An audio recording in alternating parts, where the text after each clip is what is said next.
কেউ মারা যেতে পারে না। এটা একটা শেষ দরকার। যদি প্রয়োজন হয় ওদের সবার আগে আমি বুক পেতে দেবো, তো সেফ গার্ড দেন। বিকজ একসময় আমরা ট্রেনিং প্রাপ্ত ছিলাম ন্যায়ের পক্ষে। বাহিনীর ভূমিকাতে যাবো না, ওরা একটা নির্দিষ্ট নীতিমালার মধ্যে আছে। আমি একজন আমার জন্য ওই নীতিমালাগুলো প্রযোজ্য না।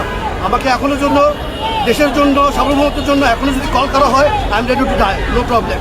সেজন্য নিজের নৈতিক দিক থেকে, দীপিকার দিক থেকে, দীপিকার তাকে সাড়া দিয়ে আমি ওদের সাথে এসেছি, একাত্মতা প্রকাশ করেছি।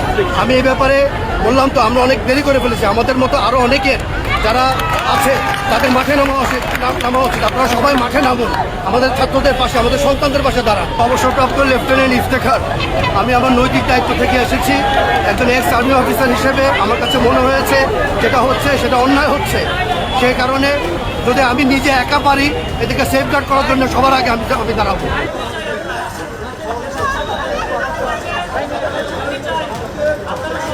ইনকিলাব